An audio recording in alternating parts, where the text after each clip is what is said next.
இதில் இப்படி உள்ளே வர்றவங்களை உளவு பிரிவு தானே கண்காணிக்கணும். இதில் உளவுத்துறை, இந்தியாவின் உளவுத்துறை தோல்வி அடைஞ்சிருச்சா அப்படிங்கிற கேள்வியும் முன்வைக்கப்படுது. இப்போ ஒரு தீவிரவாதி வந்து அட்டாக் பண்ணுறான், அவன் உடனே இஸ்ரேல் மாதிரி வந்த அன்னைக்கு ஷூட் பண்ணி தூக்கி வச்சிட்டான்னா என்ன செய்ய மாட்டான்? தீவிரவாதி வரதுக்கு பயப்படுவான். ஆனால் நம்ம ஊரில் தீவிரவாதி பிடிச்சிட்டோம்னா என்ன செய்கிறோம்? அவனுக்கு ப்ரொடெக்ஷன் கொடுத்து ப்ராசஸ் ஆஃப் லாவில் கொண்டு வரோம், நீதியினுடைய சர்க்கிளில் கொண்டு வரோம். அதுலேயே அவன் வந்து என்ன, அடித்து வெளியே வந்துட்டா சந்தோஷம், உள்ளுக்கு இருந்தாலும் சந்தோஷம் தான் அப்படிங்கிறான். ஸோ அதனால் அவனுக்கு வந்து என்ன ஆகிடுது, எல்லா க்ரைமும் வந்துங்க சார் எக்ஸிட் ஸ்ட்ராட்டஜியை கிளியர் பண்ணிட்டு தான் என்ட்ரி ஆகும் க்ரைமுக்கு. இப்போது சாதாரணமாக நீங்கள் வந்து சிம்பிள் மாங்காடு ஏரியாவில் ஒரு செயின் ஸ்நாச் நடக்குதுன்னு வச்சுக்கோங்க. என்னென்னா அந்த செயின் ஸ்நாச்சர் என்ன செய்வான், செயின் ஸ்நாச் பண்ணதுக்கப்புறம் மூவ் அவுட் பண்ணுறது தான் என்னது, போலீஸ் கையில் மாட்டா மூவ் அவுட் பண்ணுறதை தெளிவாக திட்டமிட்டுட்டு தான் என்ன செய்வான், செயின் ஸ்நாச்சுக்கு பைக்கே ஸ்டார்ட் பண்ணுவான்.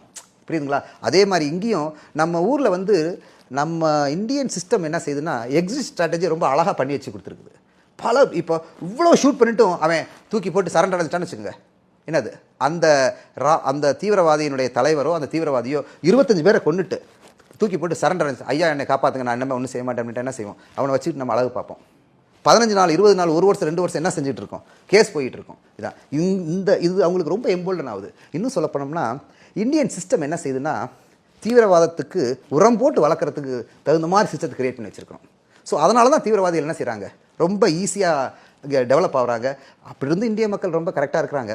அது ஒரு நல்ல விஷயம் என்னென்னா, இந்த ஒரு லோ பாயிண்டில், இந்த ஒரு சங்கடமான சூழ்நிலையிலையும் entire Indian politicians across the party lines என்ன செஞ்சுருக்கிறாங்க, இதை வந்து என்ன செஞ்சுருக்காங்க, கண்டம் பண்ணியிருக்காங்க.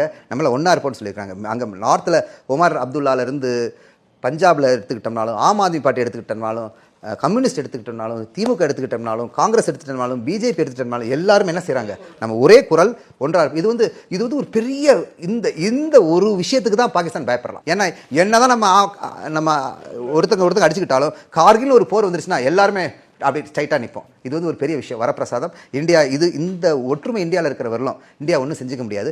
ஏன்னா இந்த மாதிரி விஷயங்களை வச்சு இந்தியாவை என்ன செய்ய முடியும், சஞ்சலப்படுத்த முடியும், இந்தியாவை தலைகுனிய வைக்க முடியும். ஆனால் இந்தியாவை வந்து என்ன சாச்சிட முடியாது. புரியுதுங்களா? அது ஒரு முக்கியமான விஷயம். ரொம்ப அப்சர்வேஷன் நான் பண்ணேன். எல்லாம் அக்ராஸ் த பார்ட்டி லைன் எல்லாருமே என்ன செஞ்சுருக்காங்க, இதை கண்டம் பண்ணியிருக்காங்க. இதுக்கு வந்து என்ன கொடுத்துருக்காங்க, நம்ம ஃபுல் சப்போர்ட் பண்ணுவோம், என்னத்துக்கு இதனுடைய தீவிரமாக இதை வந்து முறியடிக்கிறதுக்கு நம்ம சப்போர்ட் பண்ணு சொல்லியிருக்காங்க. அது வாய் லெவலில் சொன்னாலோ அல்லது பட் சொல்கிறதாங்களே நல்ல விஷயம் தானே இது. அதனால் இதுதான் வந்து இந்தியாவுடைய ஸ்ட்ரென்த்துங்க. இந்த ஹெட்ரோஜினஸ் சொசைட்டியில் இந்த மாதிரி ஸ்ட்ரென்த்துக்கு பெரிய விஷயம்.